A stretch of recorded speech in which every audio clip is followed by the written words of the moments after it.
Good afternoon, ladies and gentlemen. I'm Jacob Huang. I'm the acting director of IAS. It's very honored to invite Professor Markowich from Saudi Arabia right now. Must be a very rich place. To come to Hong Kong to give us IAS Distinguished Lectures. Professor Markowich, I think he has been here for a while, many times, so he knows the math department very well, and also he's very famous for applied science, mathematics, especially for the partial differential equation, which are some subject that I feel very headache when I was in college. And he developed so-called the integrated research approaches involving the mathematical analysis, numerical analysis, computational mathematics, and mathematical modeling. So especially applied to the science and technology. So not only the theory, all his development have been applied to many different areas of applied science and technology. And from my data, he has been awarded by many famous award like Wittgenstein, award and of Austria Science Foundation, Royal Society of Watson Research Merit Award, and also Humboldt, this is German Research Award, and he is also the foreign member of Austria Academy of Science, and I'm sure there's many more. And today he's going to introduce the first principle modeling of biological transportation network. So let's give a warm applause to Professor Markowich.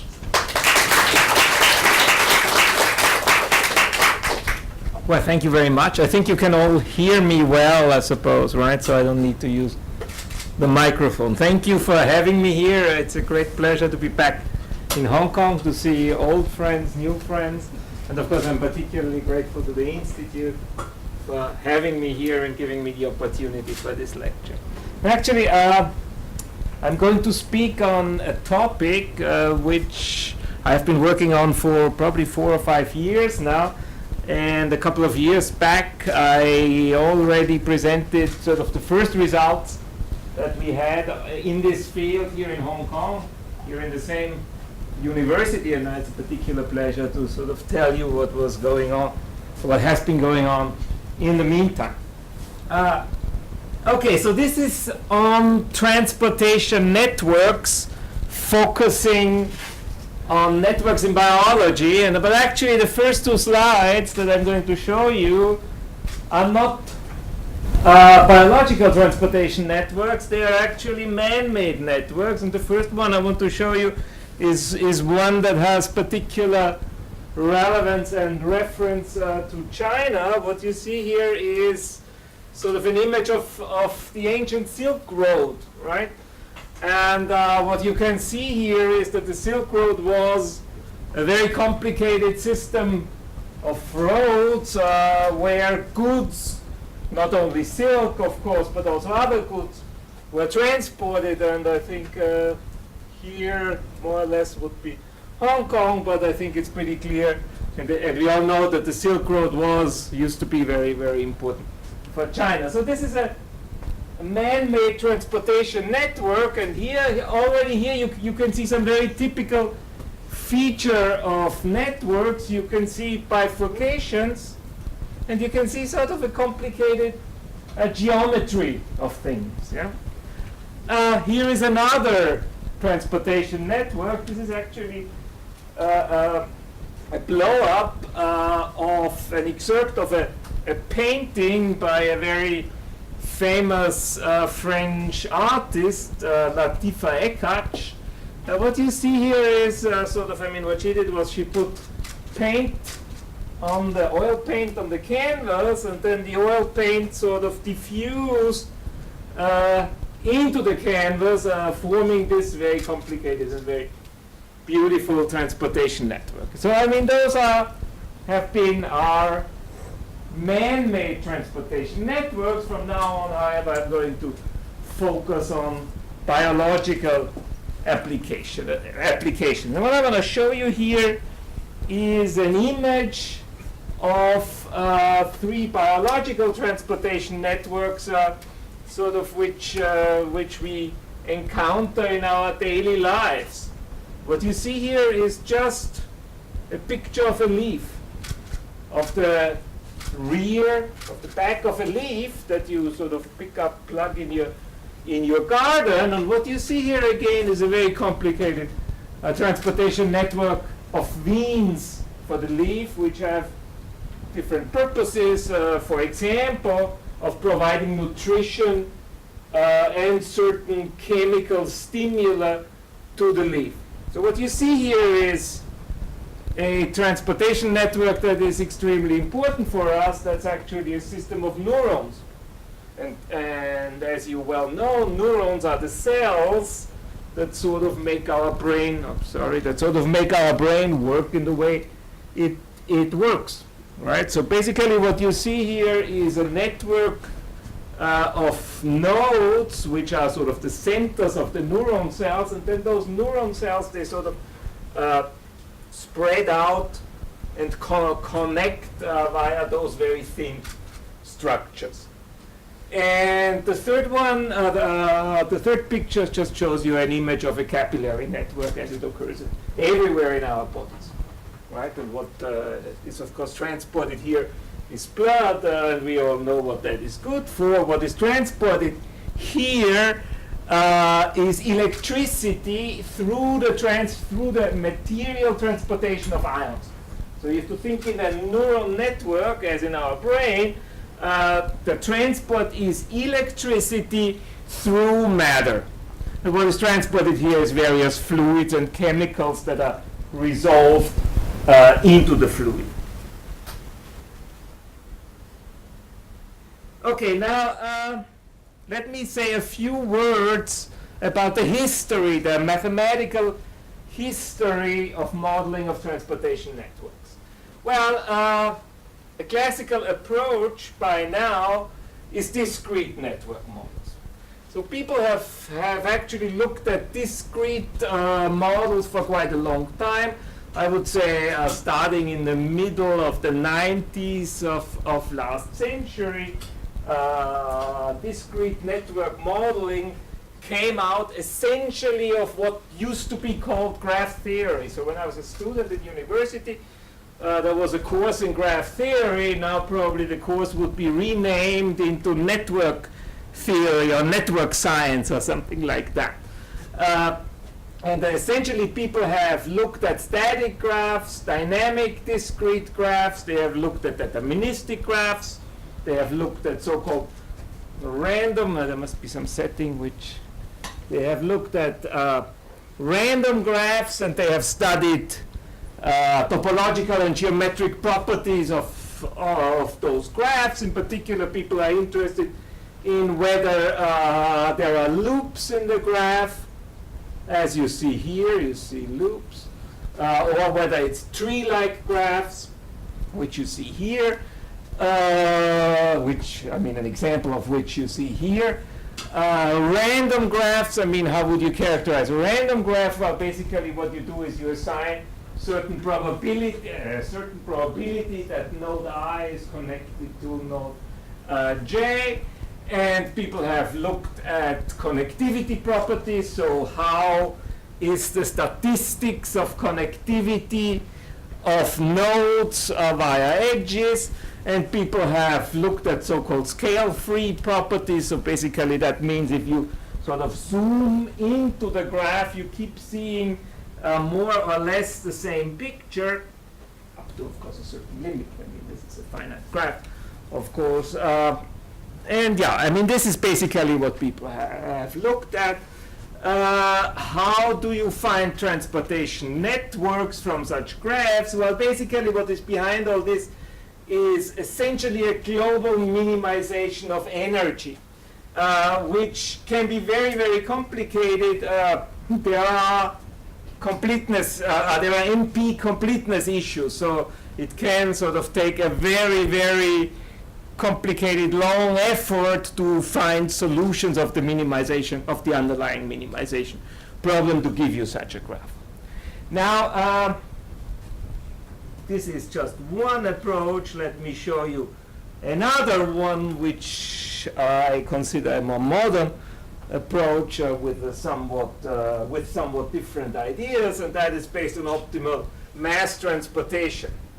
Now, optimal mass transportation is a pretty old field, actually, and it was founded, probably you could say it was founded by a French civil engineer, Gaspard Monge, in the 18th century. Gaspard's job was, among others, of course, in transportation, what you need to do is transport material. So you have material, say, in a pile, and you need to transport it somewhere to use it for the construction. Particularly in the old days, but even now, it's very important to do that transportation in a very, very efficient way. And that is sort of how Gaspard Monge came to set up the origins, the beginning of the underlying theory, which we now call optimal mass transportation theory. And actually now in the mathematical literature, it's called Monge-Kantorovich theory, because the Russian mathematician Kantorovich came in, Nobel Prize winner actually, came in the last century. And basically what he did was he wrote down something that we now in modern terms would call a dual formulation of the Monge theory. Okay? And what's the basis of the theory? Well, essentially, assume that you are given a function c of x and y, and you have to think of x and y as position coordinates, and c of x and y is the cost which you have to pay to transport a unit of material from the point x to the point y. Okay? And then you set up the total transportation cost, which is just the integral of the local transportation function c, integrated with respect to a transportation measure gamma. And actually the transportation measure gamma is the unknown of the minimization problem. You have to find the transportation measure gamma such that the marginals of gamma, the x and y marginals, are the given distribution of the masses. Of the masses in terms of from where you transport into where you want to transport. Okay, so you have to think of this as a minimization problem over all Borel measures gamma, positive Borel measures gamma, which are such that their marginals with respect to x and y are given. Okay? And and actually you can use this approach to model various transportation networks in nature, like river branching in geographical landscapes. Now, of course, I mean, you have to do some modifications of the functional, but people have sort of looked at river branching, urban planning, setup of urban transportation networks, and so on from a mass transportation point of view, optimal mass transportation point of view.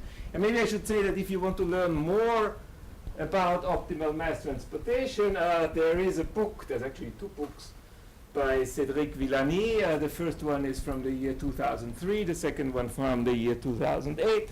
In particular, the 2003 book is an excellent introduction and more into the subject of optimal mass transportation. Now, it turns out that, I mean, these discrete modeling, optimal mass transportation, are really very, very nice approaches from a, I would say, descriptive point of view. They kind of give you very realistic network structures, which often very well match what you can observe. Okay? There's just one problem behind them, at least in my view, and that is there's very little physics that goes into it. Okay? So what we are interested in is more an at origin way of modeling biological transportation networks. So let me now come to our approach, which is based on the idea that you have a porous medium within which the network should develop, and assume that you want to transport a fluid into that porous medium through the network. Okay?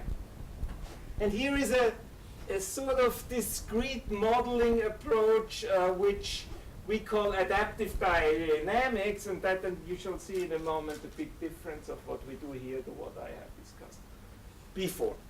So what are the unknowns? Well, first of all, there are the pressures of the fluid. So assume we have a network which consists of edges and vertices, and the pressures then would be variables, say Pj, which live on the vertices J. Okay? And then the other variables are the conductivities, and those are edge-based variables. So Cij would be the conductivity on the edge which connects I to J, the vertex I to vertex J. Okay?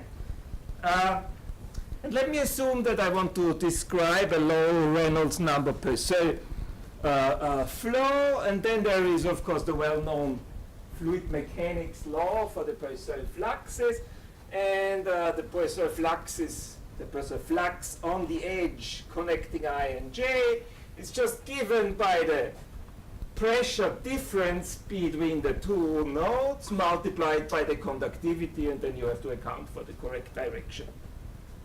Okay, so this is just classical fluid dynamics that I've written here, which basically says that flux is equal to essentially conductivity times the pressure difference. Okay. Now, first law of if you want network science is the Kirchhoff law. And the Kirchhoff law basically tells, it's a conservation law, and it tells you that the sum of fluxes is conserved unless there is additional material that you bring into the system. Okay? And this is precisely what I assume here. I assume that you have sources for the fluid, say Sj, so you pump fluid into the system while you extract fluid from the system, and then what you have is that the sum of the fluxes through all nodes which come, through all edges which come into a certain node is equal to Sj. Okay? It's equal to what you put into that node. Okay? Now what you have to do is you have to take that Poiseuille flux law, plug it into the Kirchhoff law, and then you get this equation here, and this sort of looks like a discrete Laplace. Actually, it is a discrete Poisson type equation, let me call it that. Okay, now the next step is, and this is, I would say, where also physics comes in, is that you're interested in setting up an energy, a transportation network energy. And the basic assumption is that this consists of two terms. And the first term here is the so-called pumping power. So how much do you have to pay to pump fluid through the network? Okay, and here the assumption is that the pumping power is essentially described by Joule's law, which says that power is equal to potential times current, right? And if you express potential, you have to express potential in terms of the pressure difference, and here is the current written as the Poiseuille flux, and then you use what we just had, the previous law, and then you get the first term in the function number, which is the pumping power. So this is what you pay to pump the fluid through the network. Okay? And the second term here is the so-called metabolic cost. So how can you think of the metabolic cost? Well, think of ourselves. So the most important network that we human beings have is the neural network in the brain. Okay, now when we sleep, which basically means we are at rest, the body still uses calories to maintain that network. Okay, so this is what you have to pay in order to maintain the network at rest. And here we assume that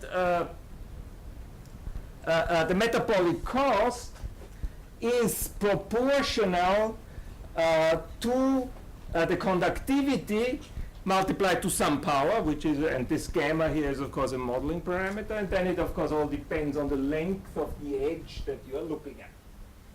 Okay, so this explains the second term. And when you plug those both, when you plug the two terms into the functional, then this is essentially what you come up with. So the most important issue here is that we assume that the cost that you have to pay for the transportation in the network consists of two terms, pumping power and metabolic cost. So here we have an energy functional, and then what we do is we write a system of ordinary differential equations which corresponds to the gradient flow of the energy, which is of course constrained by the Kirchhoff law that I've shown. So you have to think of this as a system of ordinary differential equations on a given graph. Okay, so the graph here does not move. This is very important. The system of differential equations is for the conductivities which live on the edges of the graph. And what you see here is the preserved fluxes, which are expressed in terms of the conductivities through the Kirchhoff law. Okay? So you have this ODE system, which is subject to this,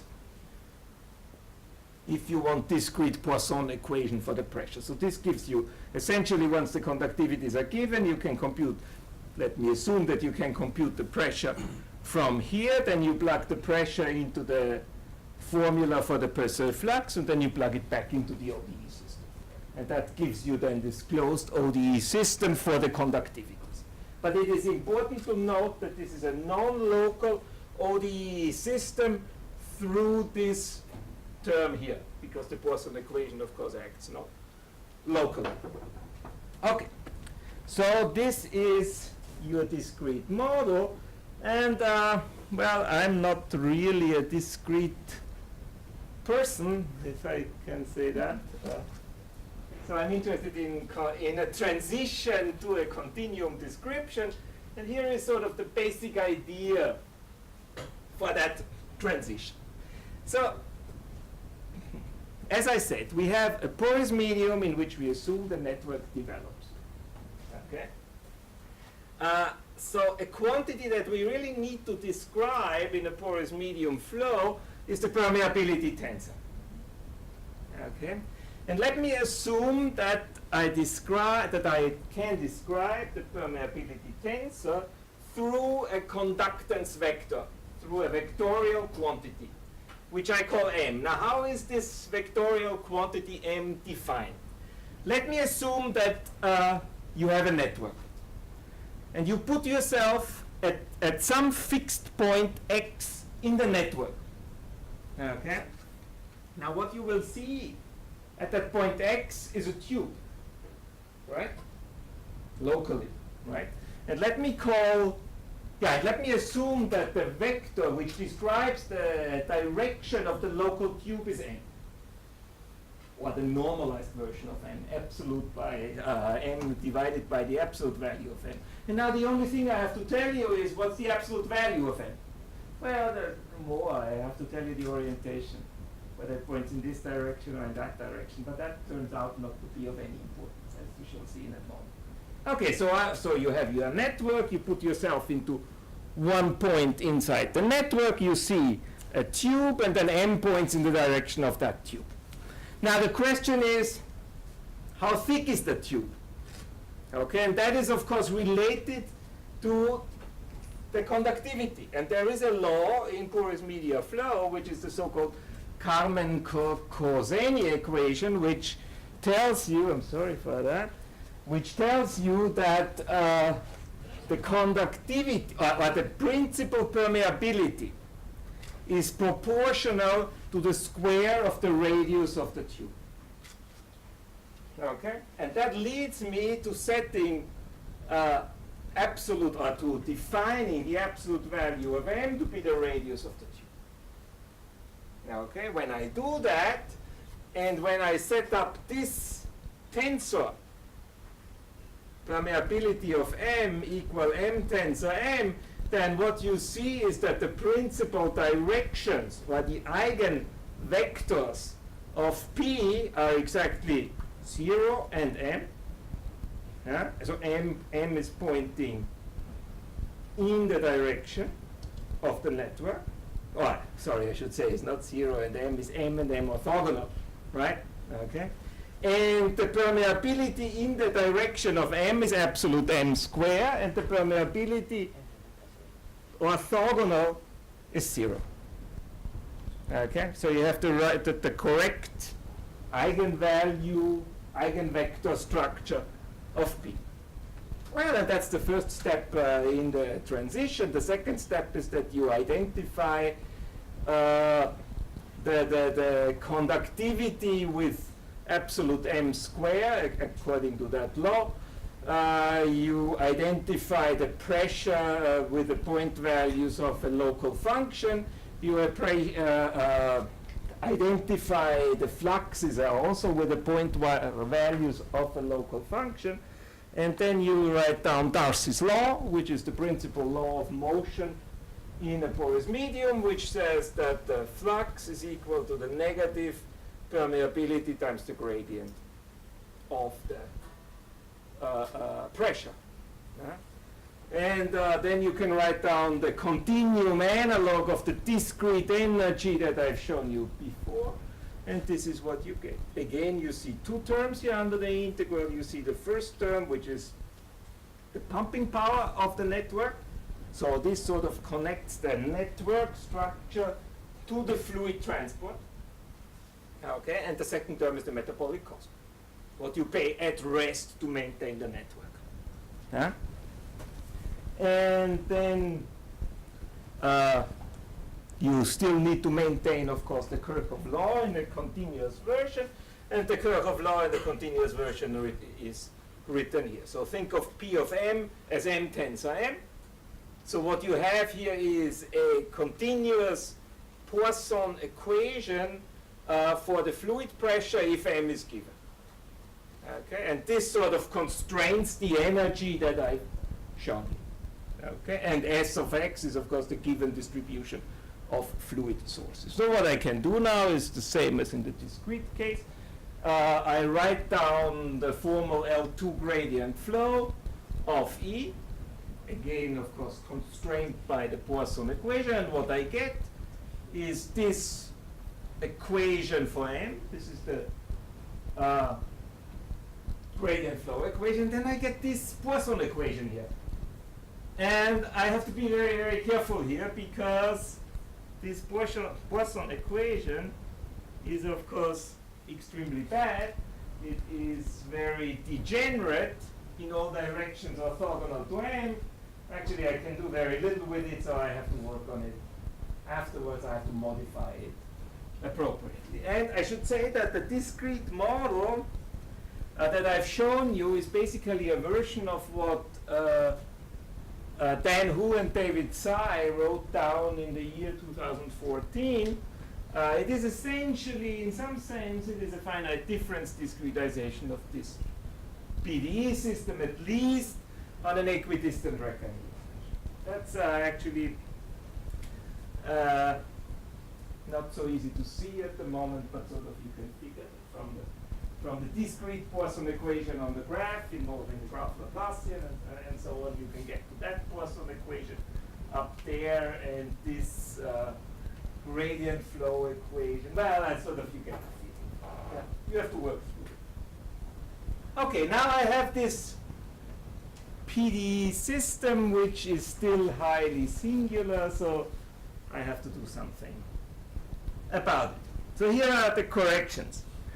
First issue. As I said, this Poisson equation is degenerate, of course, in all directions orthogonal to M, right? Because then the diffusion tensor, the diffusion tensor is a singular matrix, right? And in general, this problem with general boundary conditions is totally unsolvable. Yeah? So here is a fix, which actually makes some sense from a modeling point of view. Now keep in mind that in order to set up the permeability tensor, we have assumed that the permeability in directions locally orthogonal to network flow is 0. And that really is not true in most applications. There will always be some permeability which is associated to the orthogonal direction. So let me call this so-called background permeability R, which may be a function of x, and let me assume that R of x is bounded uniformly away from 0, and then I just augment or I just modify the permeability tensor by adding up this background permeability to M tensor M. And this gives me, of course, then a reasonably nice Poisson equation, and it also gives me a big job in the end, namely a scaling limit of letting this function or parameter tend to 0. Okay, the other issue that we have here is if you look at the equation for M, the evolution equation for M, right? So what you see is that this is essentially, if you assume for a moment that P is given, well, this is an ODE system, right? And it's an ODE system which has 0 as a trivial solution. So basically, this means that wherever at time t equals 0, M is 0, it will remain 0 for all time. So what does that mean? That means that the model, as you see it here, does not allow any growth of the network, right? Now, this can be changed by, of course, a very simple trick, and the trick is to assume that we have some diffusion in the material.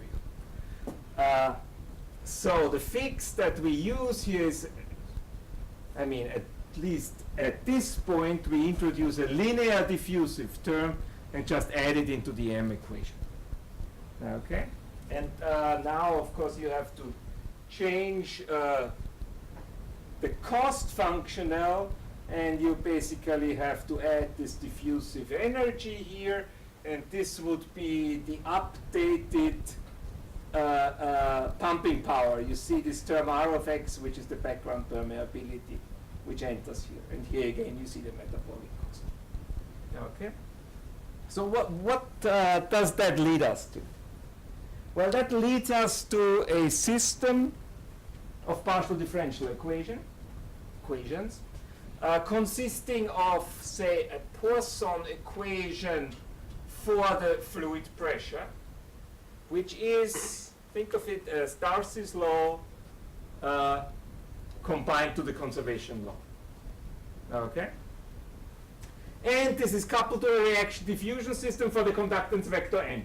So this is a vectorial system here, where on the right-hand side, you see 3 terms pop up. The first term is random effect, essentially random effects occurring in the porous medium, right? Modeled by that Laplacian of M, by the diffusive term. The second term here, we refer to it as the activation or the force term.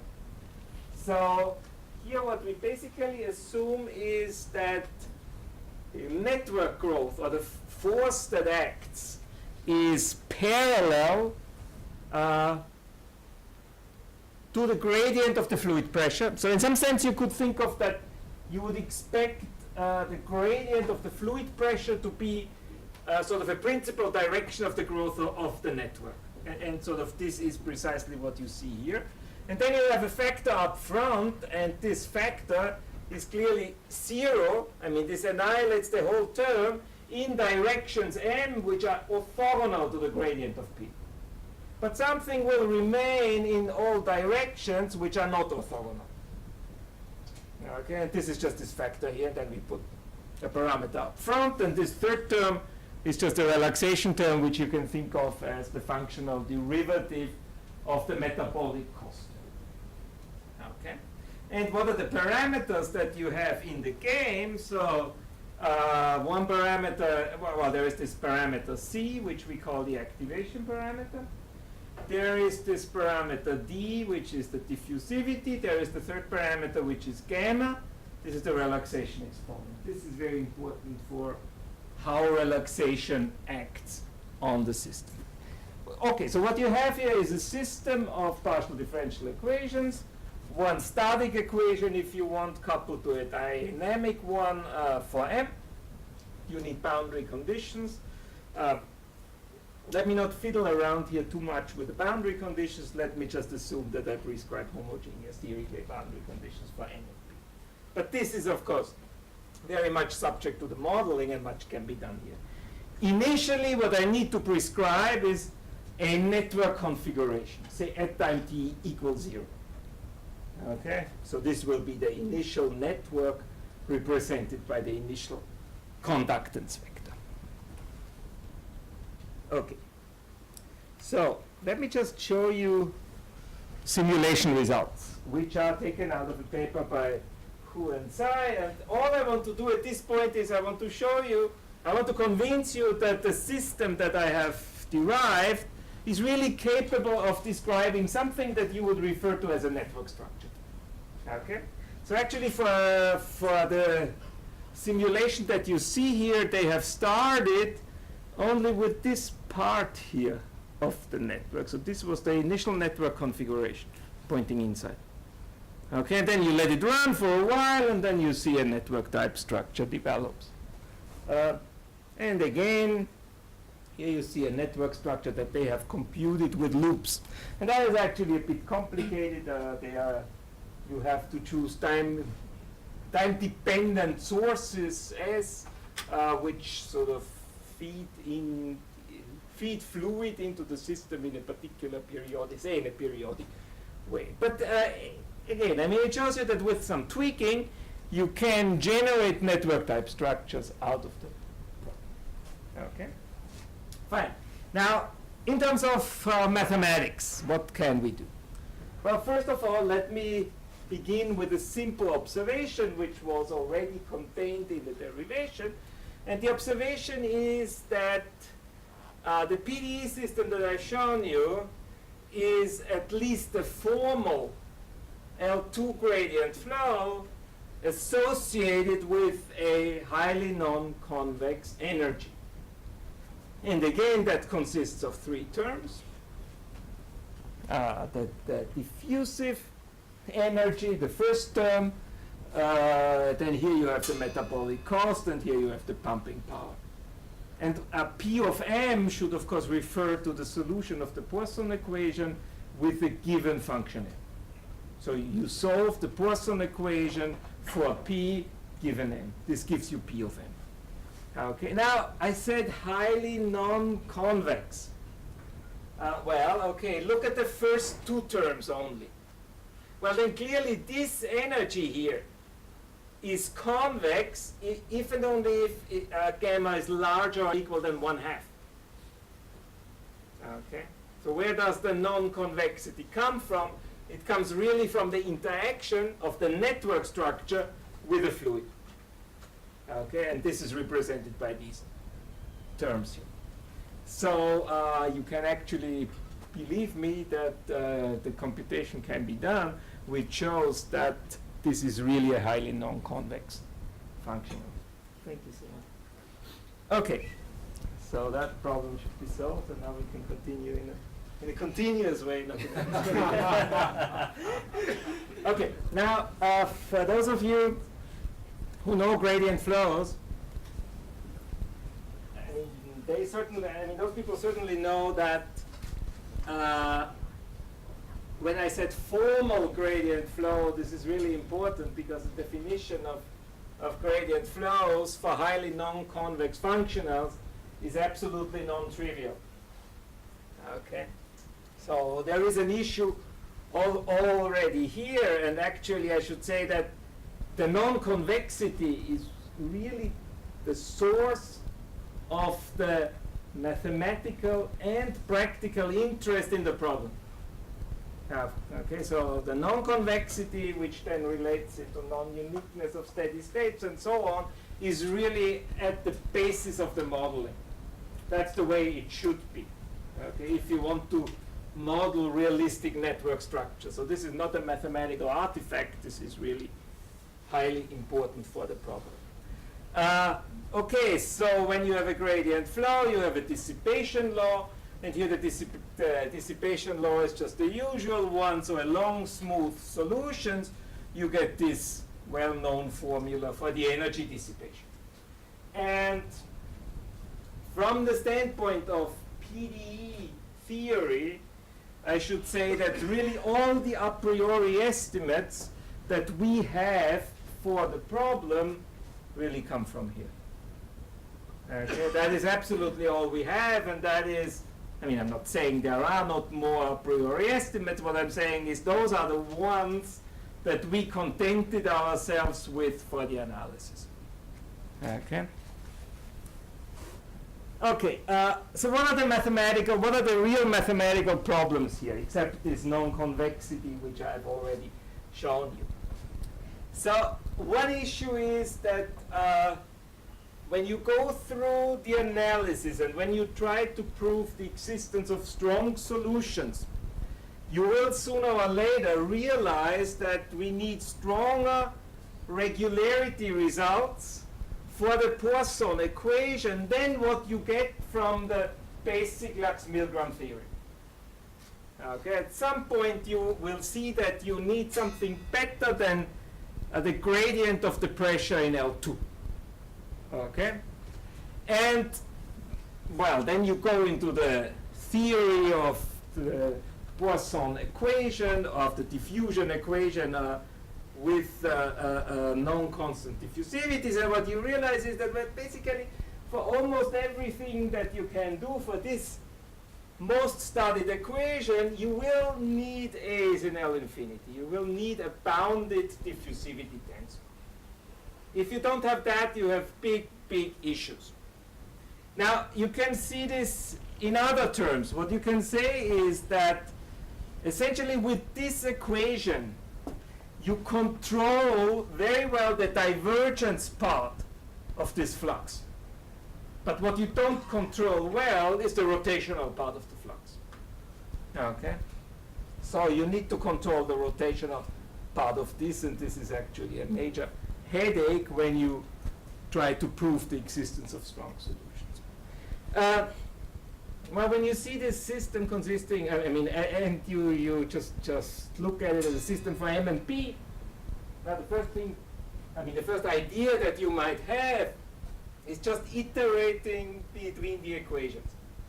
Okay, so prescribe M, nicely solve for P, plug in P here, solve for N. That looks good, except that it destroys the only estimates that you have, which come from the dissipation equation of the energy. So this is no good. So you have to think of something a bit more clever than that. And let me just show you what we have come up with, at least to prove the existence of global weak solutions. We use a smoothing technique. So essentially the smoothing technique is based on a very simple observation, which is that the bad term is the same in both equations. And that is this M in gradient P term. And that occurs here in the equation for P, and it occurs in the equation for N. So what we do is we try to do away with it or make it a good term, and that is done by convolution with a Gaussian. So we take that term in both equations and convolve with a Gaussian. Now, luckily, well, actually, it's not luck. There is something behind it. This preserves the dissipation law. Well, it changes the dissipation law to another one which is still manageable and gives you good estimates. So using this dissipation law, essentially you show that the additional term that occurs in the energy, which is this one, okay, this is a positive term. Yeah? This is a positive term. But, I mean, you see when you go to Fourier, You see immediately that this has to be a positive term. So you get estimates, and those estimates are uniform in the parameter epsilon. And when you let epsilon go to 0, of course, the smoothing goes away, and you can control everything. So you can pass to the limit. As epsilon tends to 0, you can take off the smoothing, and in the limit what you get is the existence of a weak solution, of a global weak solution, I should say. Okay, so this, I have to be a bit careful. This at least holds for the case gamma larger than 1/2. If you go to the case gamma equal 1/2, what you realize is that the relaxation term is this term here, m divided by absolute m, right? And, well, this is a very singular term on one hand. On the other hand, the relaxation energy is still convex and good. It's just the L11, right? And this is actually very related to a problem that Précis has done in the 70s, of course, without this fluid pressure term, but you can sort of apply the same techniques, essentially maximum monotone operators, and what you get is the weak solution of a slightly modified equation, and the modification is that instead of this singular term here, you have to put the subdifferential of the relaxation function, right? And this is the subdifferential. And essentially the theory tells you that an element of the subdifferential is chosen, right? And the conjecture is, of course, that M is a slow and very sparse solution, meaning that, again, conjecture, we still cannot prove this, that you can replace this term by what you would expect it to be, right? But I think this is a technicality, and once we get to it, I think we will be able to prove this. But what would that mean? It would mean that for the case gamma equal 1/2, which is the singular case, you would have the compact support property of time-dependent solutions. That means basically if at time t equals 0, your initial datum has global support, you evolve it, you will instantaneously have compact support in the solution. Yeah? Okay, now, of course, the real question that you have to answer is, how are networks generated? And here is essentially what happens. So first of all, you need small diffusion to see a significant network structure. So small diffusion, meaning the diffusion parameter much less than 1, and you will create substrate layers in the domain. Now, keep in mind what I already said. If you have no diffusion, for every fixed x, you have an ODE system, and the support doesn't grow. So what does that mean? It means that diffusion in this modeling is absolutely essential for the growth of the network, for the generation of the network. Okay, so again, substrate layers created by the diffusive term, and those substrate layers, they are propagated into the network if this activation parameter c² is sufficiently large. So you have to think of that now the fluid starts to really act, and sort of the substrate layers, the diffusive substrate layers, amplify. And this happens through this term. Now the third term that starts to act is the relaxation term. And what does the relaxation term do? Well, it makes the network stationary eventually. And what you see here, I mean, what you can conclude is that for gamma in between 1/2 and 1, you will get sparse stationary networks, and for gamma larger than 1, and this you have to go into the analysis, you will see that the stationary networks fill up the whole domain. Yeah? So that essentially means that the interesting cases are here. Now if you go with gamma below 1/2, you can get extinction in finite time. So basically your network could vanish in finite time, which of course is not very realistic. So this is really the important parameter range. Let me say a few words about stationary states. How do you go about proving something here? Well, the first thing that you can prove and that's rather easy, is that for large diffusion, you have only the trivial stationary state. So there is really no network if diffusion is too large. It makes a lot of sense. Now, if the diffusion is small enough, you can actually construct non-trivial stationary states by sort of rewriting the stationary problem as a fixed point problem with a linear term up front and with a higher order non-linearity f added onto it. And then you can use global bifurcation theory, pretty old but very beautiful stuff by Rabinowitz from the 70s, let's say. And you can analyze the bifurcation behavior of that equation. Now then you can see pattern network formation as a consequence of the linear instability of the trivial solution. Okay, and that is really what is at the core of the matter, at the core of the modeling, at the core of the mathematics. Okay, and of course for all this what you really need is the non-convexity of the functional at the basis. Now if you want to know a bit more, let me just go into some details here. How do you construct stationary solutions, at least in the case of, say, zero diffusion. Okay, and then in the case of zero diffusion, you write this stationary equation and you can actually solve it.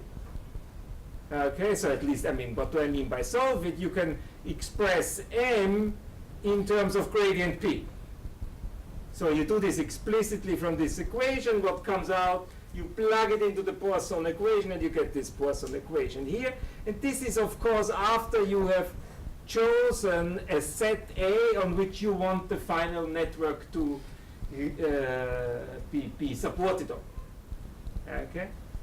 And this is a nonlinear elliptic equation for P, which is actually the Euler-Lagrange equation of a strictly convex functional if gamma is larger than 1. Yeah? Now, turns out what happens for gamma larger than 1, you still get patterns, but the patterns will, or at least the stable patterns, they will be trivial. So essentially the networks fills out the whole domain. Okay, if gamma is larger than 1. So that's sort of not a too interesting case. For gamma equal 1, things become much more interesting. And then you get, instead of this equation here, this nonlinear Poisson equation, you get a much more nonlinear one. And this can actually be rewritten as a free boundary problem, and then you can show that there is actually a pattern that this is actually very interesting that this is related, this free boundary is related to the so-called derivative bound problem. So where essentially you take the Dirichlet integral and you minimize it over all functions whose the gradient with absent value less or equal to some constant. That's a pretty complicated free boundary problem actually. Okay, so here you can do something. Let me just show you some numerical results that we have obtained. So what you see, so actually this is for gamma equal 1/2, so this is the critical case. So here we choose a constant source, we choose a pretty large activation parameter, and what you see here is 3 computation with diffusivities that become smaller. And what you see is when the diffusivity becomes smaller, you get finer and finer structures, and you get more and more branchings. So that's more or less what you would expect. Here is another computation, and this is for varying values of the relaxation exponent gamma. So here you have gamma equal 1/2, the critical case. So you see stationary states here. Okay, what you see is a stationary network, which does not fill out the whole domain. On the contrary, it's a complex support type structure. When gamma increases, the support of the network sort of becomes bigger. Okay. Now here's gamma equal 1, and then it almost fills out the whole domain. Okay. Now if I show you a picture for gamma equal 1, that would be uniform. Okay. So you wouldn't see a network anymore. Now here is a computation which I think is very interesting. Let me assume that I have one point source here, and I have 2 point sinks. Okay, now the question is what happens to the solution, and actually what you would expect is that the one source will be mass-wise distributed into the sinks. And turns out that distribution occurs with one branching. And the location of the branching actually depends on the value of gamma, on the value of the relaxation exponent. And here what you see is in the critical case, gamma, in one of the critical cases, gamma equal 1. You have no branching, but you just take the mass and transport it in equal ways to both of the sinks. Yeah. And this is very much related to a very well investigated problem in optimal mass transportation theory, which is called the Beckmann problem. I just want to give you an outlook on future modeling, and that is based on the following. Now, what I've shown you is discrete models on one hand, and I have shown you a transition to a continuous model. Now, there is something sort of in between what we would call a mesoscopic model. So what's the mesoscopic model? Let me assume that I describe the network by a time-dependent probability measure, which I call mu t, which depends, of course, on the point x, on position. And then it's a probability measure in the directional variable theta and in the conductivity c. So basically think of mu t as the probability that at time t, at the point x, you have a network in the you have a tube in the direction theta with conductivity c. Okay, so my unknown of whatever will come out in the modeling here will be a possibly singular measure mu. Okay. Now I need to say how the evolution is driven. Now first of all, there is an activation term which let me not describe it here in big detail. Let me just say that it is sort of modeled in accordance to the continuous case, and then you set up the Poisson equation, and the Poisson equation now carries this permeability tensor, which you see here. Okay, also there is some modeling involved, which I can't go into. And then in the end, you write down an evolution equation for the probability tensor, for the probability measure mu, which is this one, where here you have the derivative, you have the derivative with respect to the conductance, and here you have again activation, and here you have relaxation. Yeah? And the research program for this would be to investigate the well-postness in the space of probability measure. What do I mean by well-postness? Well, of course, of this partial differential equation subject to the Poisson equation that you see here. And there is, of course, a problem of singularity, a problem of when does this tensor here make sense strong enough such that you can plug it into the Poisson equation and so on. Now then, of course, you have to connect this to a research field which is called branched optimal transport. This has been investigated by people like Bernoulli, Casillas, Morel, and so on. And then, of course, we have to simulate this numerically. So the big difference here is that we don't say that we say at every point x there is a certain probability that you have a tube in direction theta of conductance. Okay. All right. Now, what are the open problems? Many, many, many open problems. So, the first open problem is the transition, I mean, the rigorous transition from discrete to continuum modeling, maybe even via mesoscopic modeling. So, how to make this rigorous? And there we have already made quite some progress. I have a PhD student on precisely this issue in Cambridge. The second issue is, well, I've shown you branching. I've shown you local branching processes, right? Now, at this point, we really don't understand when and why branching occurs. So it is a real mathematical issue to analyze or to understand the branching mechanisms in the PDE model. The other issue is the PDE model capable of producing networks with loops? Well, I've shown you computations with loops, but they were obtained for time-dependent periodic sources. Okay, so when you sort of extract fluid and then pump in fluid, extract, pump in. Right? So then we could find loops. In general, we don't know whether the model that I've shown you with time-independent sources is capable of producing loops or not. My guess is rather no. Now here's a very interesting but very difficult math question. And the question is whether the PDE system admits fractal solutions which are supported on sets of Hausdorff dimensions strictly less than the dimension in appropriate scaling limits. Well, of course, what I want is Hausdorff dimension equal 1, right? Because what I want to see is locally one-dimensional structures as a network.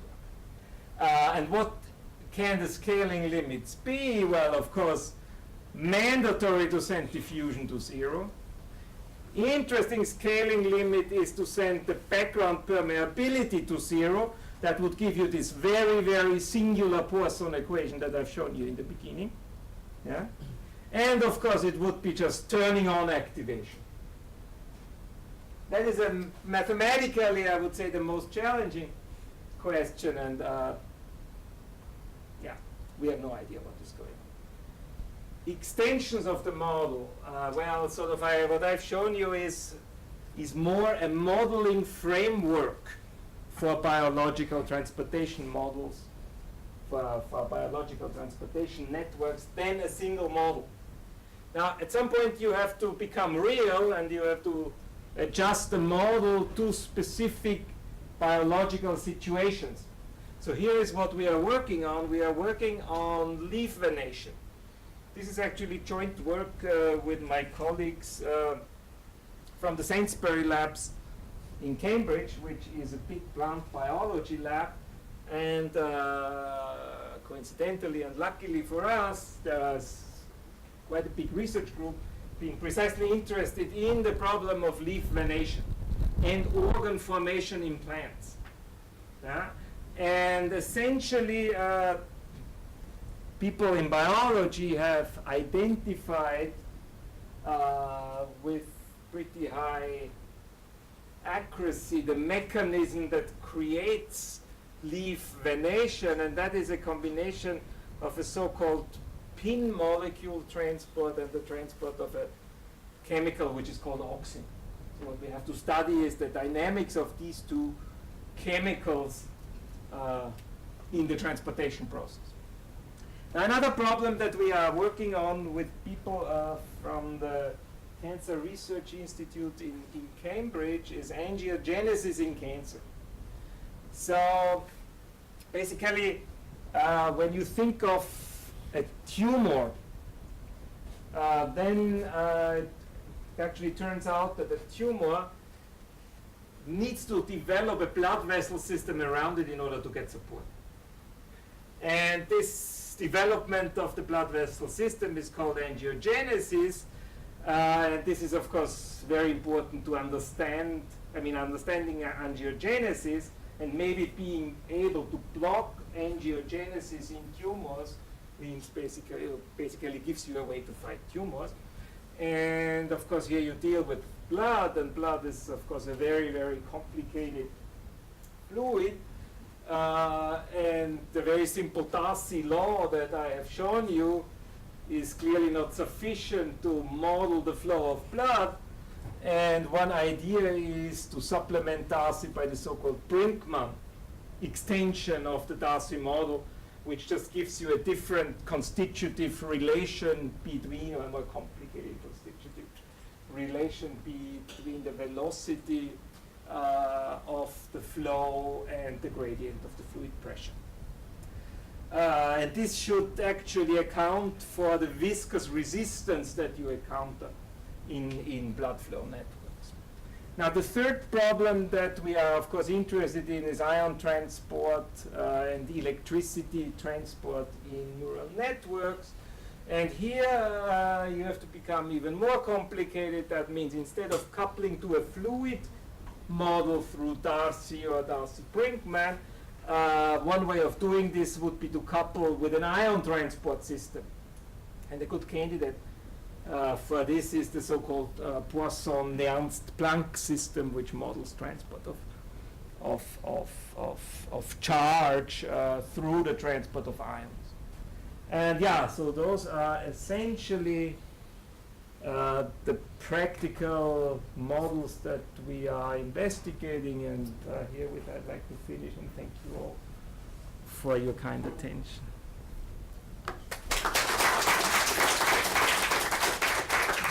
Now we open for a question.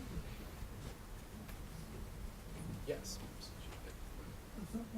First of all, it's very nice lecture. Thank you very much. It's a great challenge.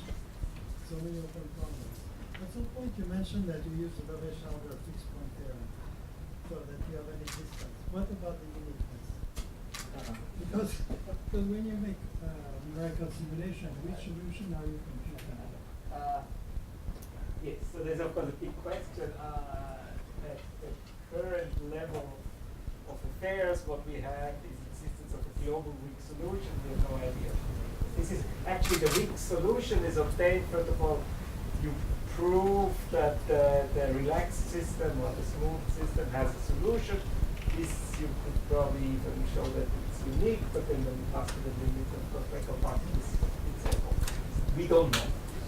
What I have is a theory of local existence, time local existence of strong solutions, but I don't know whether they flow out in finite time.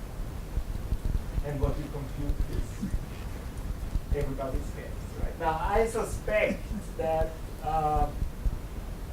that there is really existence of a global strong solution, but we haven't been able to find it. And yeah, and the difficulty is of course to find an L infinity bound for m. So if I have an L infinity bound of m, I mean it all follows. But then when you look at the numerical computations, what you see that in the network, I mean the network is really characterized by the fact that n gets very large. So between very large and infinite, there is a little room in numerics. Right? So again, this is a big question. I don't have the answer.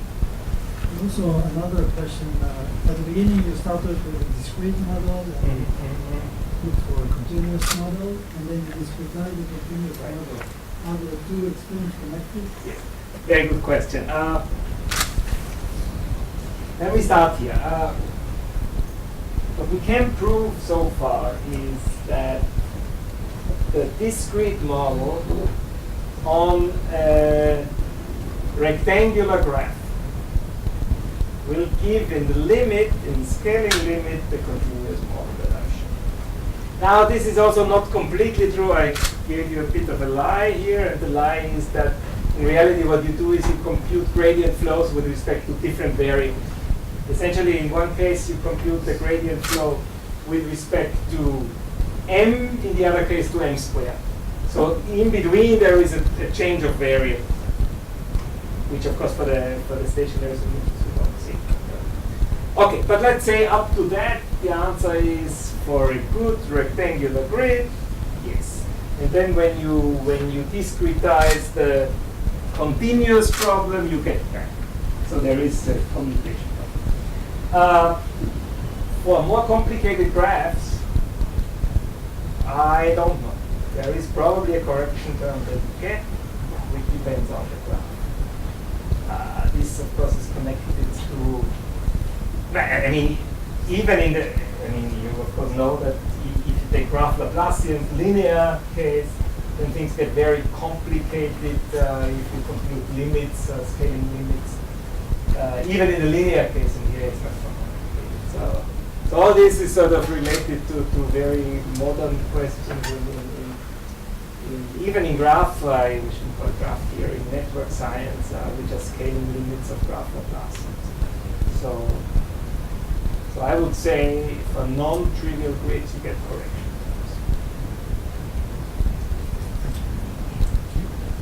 Any other questions?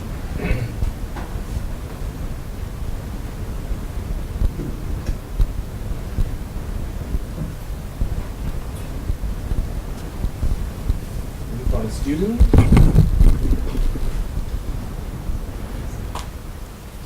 Yes. If I understand well, you use the continuum model because the discrete one, you cannot solve the discrete one by an algorithm that is easily completed. No, I would not really say that. I would say, okay, that the discrete model that I wrote here does not allow for growth of the network. That could be changed. I mean, I could even allow growth in the continuum in the discrete model, but I would sort of lose connection to physics, something like that. And that is what I don't like about the discrete model. It's based on very basic physics, and it's very difficult to generalize or to adapt to specific modeling situations. I can do that much better in a continuous framework. And yeah, so this is the answer. I mean, the ODE, if you give me a fixed graph to solve the ODE system, is actually no issue. You can do that. You just don't get the growth of the network, you don't get the adaptation property. Yeah. So I would say, I see the discrete model as sort of a good intro into the modeling specifics, but I don't see it as the end.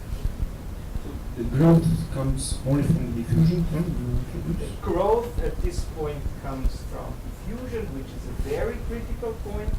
So it means that linear diffusion is, of course, a very, very rough approximation, and at some point we have to start giving much more thought to how diffusion processes should really be incorporated.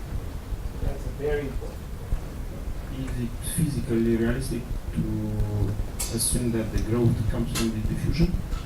I would say it is very realistic to assume that you have some underlying random process which creates branching and growth of the network. What that mechanism really is, whether it's a Brownian process or a more complicated process, that depends on the specific situation. And I think a lot of research still has to go, particularly as you talk about biology. It's everybody's case. So genetics doesn't come into... When I asked my biology, actually, the friends and my collaboration partner, I should be honest, they are not real biologists, they are all sort of physicists turned biologists, and the sort of biologists that I can relate to, but I ask those questions. The answer is we try many things. But that's a very, very critical point. I didn't really go into it, I just put the Laplace in, but in reality it's much, much more complicated. Thank you.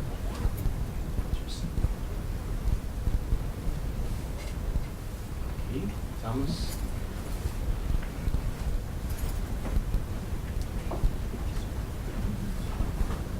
So, Professor, it seems like the model is like it's like controlled growth, but like human network is like in very far distance there's network, and then there is no network in some distance. So, is this kind of situations is going to be a correction term as well?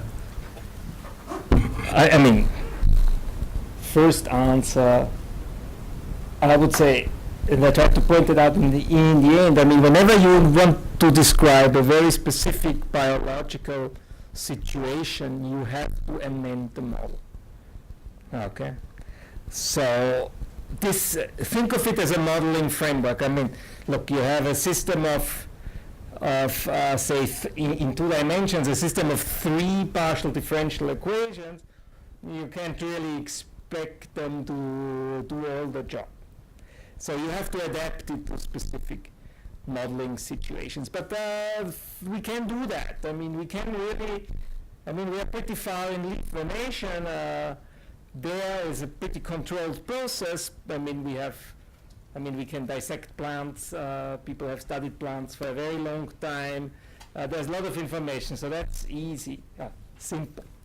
If we go into neural networks, the situation is much, much more complicated, because when I tell you, well, take a neural network like in our brains, you have your neuron cells, and they transport electricity from one to the other. This, of course, is a big simplification.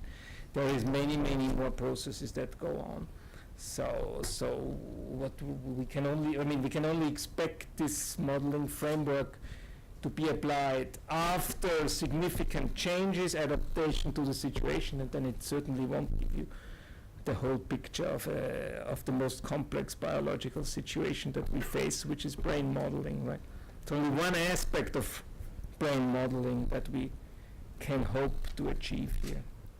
In all those kind of modeling systems, do you, because in physicist point of view, we sometimes just neglect some terms because it's not going to have a huge effect. So do you do this kind of, like this kind of neglect selection, this kind of things in your modeling? I think we've already done that before writing these equations.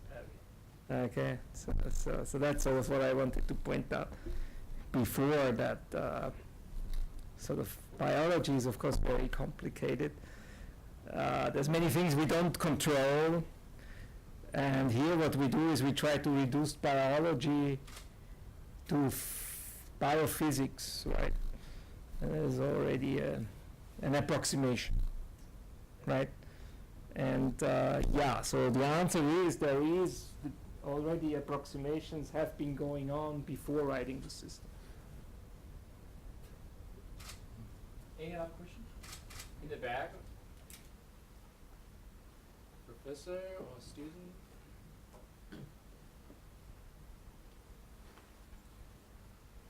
But if not, we probably just give a big hand to Professor Markowich again. Thank you very much.